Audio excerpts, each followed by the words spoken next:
नमस्कार। आज मैं औशान माता की बहुत ही सुंदर सी कथा लेकर के आई हूँ। तो कथा सुनने से पहले अगर आप चैनल पर नए हैं तो हमारे इस चैनल को सब्सक्राइब करें, हमारी इस वीडियो को लाइक करें, शेयर करें और कमेंट्स में जय औशान माता लिखना न भूलें।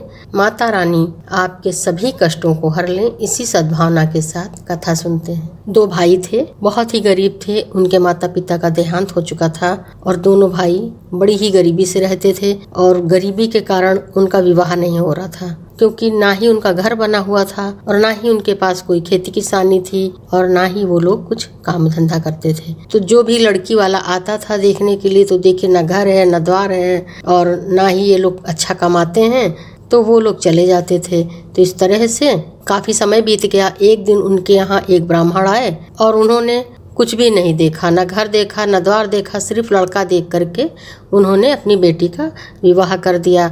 जब लड़की विवाह के बाद आई तो उसने देखा कि घर तो बना हुआ नहीं है, टूटा फूटा है और घर में कुछ है ही नहीं, खाने बनाने के लिए भी कोई सामान नहीं। तो वो बहुत परेशान हो गई कि वो कहाँ बैठे, क्या करे, क्या बनाए, घर में कुछ है ही नहीं। और वो ब्राह्मण भी बहुत गरीब थे, उन्होंने भी अपनी बेटी को कुछ नहीं दिया था और गरीबी के कारण अपनी बेटी का विवाह भी ऐसे घर में किया कि जहाँ कुछ नहीं था। तो वो लड़की बहुत परेशान हो गई और उसने अपने पति से कहा कि देखिए, आज तक आपने कोई काम नहीं किया है तो कोई बात नहीं, मगर अब आप लोग काम करो और काम करो। तो उन लोगों ने कहा कि हमें तो कुछ काम करने का आइडिया नहीं, हमें कुछ समझ ही नहीं आता कि हम क्या करें। तो उसने कहा कि अच्छा कुछ नहीं करो, तो जब भी बाहर जाओ तो बाहर से रास्ते में जो भी लकड़ी जो कुछ भी पड़ा है वो लेके आना, बस चोरी नहीं करना। जो रास्ते में पड़ा है जिसको लोग पैर से किनारे कर देते हैं उसको लेकर के घर चले आना और हम लोग सब लोग मिल करके खेतों पे मजदूरी करेंगे, तो इससे घर का खर्चा चलेगा। तो दोनों भाइयों को ये बात समझ में आ गई। तो जब भी वो घर से बाहर निकले तो कोई भी लकड़ी है या मिट्टी का ढेला है, जो कुछ भी मिलता था, तो उस बहू का कहना था कि जो भी मिले आप घर लेकर के आओ। और घर गृहस्थी में अपने यहाँ तो कुछ है नहीं, तो हमारे जो समझ में आएगा उसको रख लेंगे, जो नहीं समझ में आएगा उसको फेंक देंगे। तो इस तरह से उसने अपने घर को खूब सजा लिया। देवर जैसे बाहर जाता था तो गोबर पड़ा है रास्ते में, तो गोबर उठा लाए। इसी तरह से गोबर इकट्ठा किया, गोबर के कंडे बना करके बेचने लगी और गोबर से अपने घर को लीप करके साफ सुथरा बना दिया। पेड़ पौधे लगा करके अपने घर के किनारे बाउंड्री बना ली, तो देखने में घर बहुत ही अच्छा लगने लगा। तो जो भी देखता था तो कहता था इन लड़कों के तो भाग्य खुल गए, इनके यहाँ तो लक्ष्मी आ गई। अब उसकी साफ सफाई और रहन सहन को देख करके लोग उनके घर आने जाने लगे। तो एक दिन उनको औशान माता की पूजा का बुलावा मिला, तो वो बहू भी गई और वहाँ जा कर के उसने पूजा की और कथा सुनी।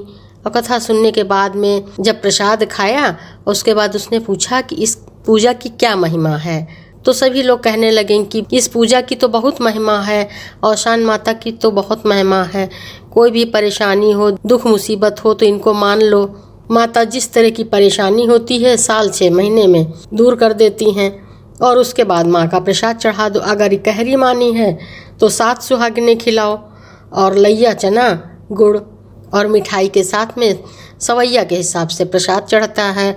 और अगर दोहरी है तो इस तरह में औरतें 14 हो जाएंगी और प्रसाद दुगना हो जाएगा। तो उस बहू ने सच्चे दिल से कहा, हे औशान माता, आपसे तो कुछ भी छिपा नहीं है। अगर हमारे यहाँ भी आपकी कृपा होगी, हमारे यहाँ की भी गरीबी दूर करेंगी माँ, खाने पीने की कोई परेशानी नहीं होगी, हमारे पति भी अच्छे से काम करने लगेंगे, देवर भी अच्छे से काम करने लगेंगे, तो मैं आपका प्रसाद अवश्य चढ़ाऊंगी। तो माता बहुत प्रसन्न हो गई।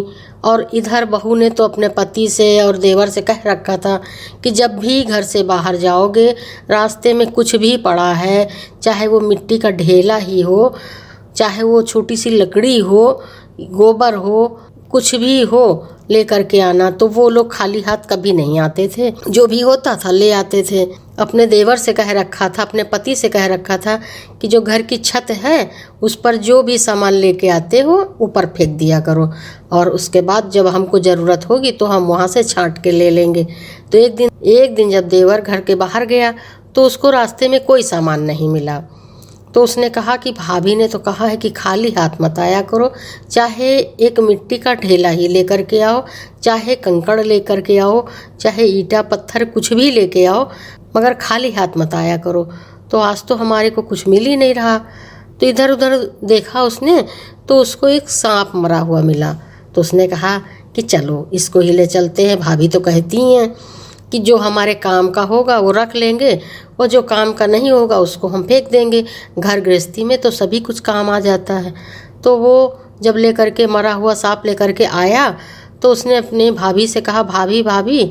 तो भाभी ने सोचा कुछ लाए होंगे और वो बहुत थकी थी और खाने की तैयारी कर रही थी। तो उन्होंने कहा, भैया जो भी लाए हो ऊपर छत पे फेंक दो और हम बाद में देख लेंगे। तो देवर ने वो मरा हुआ सांप छत पे फेंक दिया। इधर राजा की रानी गंगा स्नान करने के लिए गई थी। तो जब रानी स्नान कर रही थी तो उन्होंने अपना 9 लखा हार सीढ़ियों पे रख दिया और उसी समय एक कौवा आ गया और उनका हार लेकर के उड़ गया। अब इतना देख करके रानी जोर जोर से चीखने चिल्लाने लगी कि अरे कोई तो पकड़ो, कोई बचाओ, मेरा हार लेकर के चला गया। मगर कौवा वो हार लेकर के उड़ता उड़ता उसी बहू के छत पे जा बैठा, क्योंकि वहाँ पर तो बहुत ही गंदगी पड़ी हुई थी। जो भी वो लोग लाते थे उनके पति और देवर छत पे फेंक देते थे, लकड़ी वगैरह सब। तो उसी लकड़ियों में जा कर के वो कौवा बैठ गया। तो उसने देखा एक मरा हुआ सांप पड़ा हुआ है। तो कौवे ने उस 9 लखा हार को वहीं छोड़ दिया और वो सांप लेकर के उड़ गया। दूसरे दिन जब बहू खाना बनाने के लिए लकड़ी लेने के लिए छत पर गई तो उसने देखा कि यहाँ तो एक हार चमक रहा है। तो वो उसने उठा करके देखा और अपने देवर से कहने लगी कि भैया कल तुम क्या लाए थे, क्या दिखा रहे थे, ये हार तुम लाए हो? तो उसने देवर ने कहा, नहीं भाभी, कल तो मैं हार नहीं लाया था, मुझे कल कुछ मिला ही नहीं लाने लायक, तो मैं एक मरा हुआ सांप ले आया। मैंने सोचा आपने कहा है कि घर गृहस्थी में तो सब कुछ काम आता है और जो काम का नहीं होगा उसे मैं फेंक दूंगी, इसीलिए मैं ये सांप ले आया। उधर जब रानी राजमहल पहुंची तो बहुत घबराई हुई थी, बहुत परेशान थी। तो राजा साहब ने पूछा क्या हो गया? तो रानी ने सारा हाल कह सुनाया कि मेरा हार तो कौवा लेकर के उड़ गया। तो राजा साहब ने कहा कोई बात नहीं है, दूसरा हार बनवा देंगे। तो रानी ने कहा नहीं, ये तो मेरे पिताजी की निशानी है और मुझे तो वही हार चाहिए। और इतना कह करके वो पलंग पर लेट गई।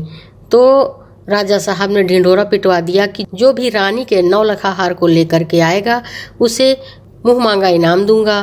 तो राजा की ये बात सब जगह फैल चुकी थी और जब ये बात बहू के कानों तक पहुंची तो बहू समझ गई हो न हो ये हार रानी साहिबा का है। तो वो तुरंत अपने देवर को लेकर के राजमहल पहुंच गई और वहां पर राजा साहब को हार दिखाया कि राजा साहब ये हार आपका है। तो राजा साहब ने जब ये हार रानी को दिखाया तो रानी बहुत खुश हो गई और कहने लगी कि अरे ये तुमको कैसे मिला? तो बहू ने कहा कि मेरी छत पे लकड़ी पड़ी है और घर की गृहस्थी पड़ी हुई है, बहुत ही गरीब हैं। और उन्होंने सारा हाल राजा को बताया कि हमारे यहाँ बड़ी गरीबी है, तो हमने अपने पति से और देवर से कह रखा है कि चोरी नहीं करना। रास्ते में जो सामान पड़ा है, जिसको लोग पैर से किनारे कर देते हैं, जिसको लोग नहीं उठाते हैं, कूड़ा समझ के फेंक देते हैं, वो सामान तुम ले आना, मेरे लायक होगा तो मैं रख लूँगी, क्योंकि घर गृहस्थी में तो सब कुछ काम आता है। तो इसीलिए सारा सामान जो लोग हमारे पति और देवर लाते हैं तो छत पे फेंक देते हैं। तो उसी में लकड़ियाँ भी पड़ी थीं। तो मैं खाना बनाने के लिए जब लकड़ी लेने गई तो मुझे ये हार पड़ा हुआ मिला, इसीलिए मैं ये आपको वापस करने आई हूँ। तो बहू की ईमानदारी को देखकर राजा बहुत प्रसन्न हुए और राजा कहने लगे कि मैं तुम्हें मुँह मांगा इनाम दूंगा, बोलो क्या चाहिए? तो बहू ने कहा कि हम लोग तो बहुत गरीब हैं राजा साहब, कुछ ऐसा कीजिए कि 2 वक्त की रोटी इज्जत से मिल सके और हमारी गरीबी दूर हो जाए। तो राजा साहब ने बड़ी खुशी से 5 गांव दान किए और उनके पति और देवर को उचित पद दिया और खूब ढेर सारा सोना चांदी दे करके बहू को विदा कर दिया। इधर जब बहू अपने घर आई, वो भी अच्छे से रहने लगी, अच्छे घर में रहने लगी। तो बहू ने औशान माता की खूब धूमधाम से पूजा की, सुहागने न्योती। तो जिस तरह से औशान माता ने उस बहू के कष्ट को हरे, उसी तरह से कथा सुनने वाले हमारे भाई बहन के जो भी कष्ट हों अशांत माता दूर करें। इसी सद्भावना के साथ एक बार प्रेम से बोलें, जय श्री कृष्णा, राधे राधे।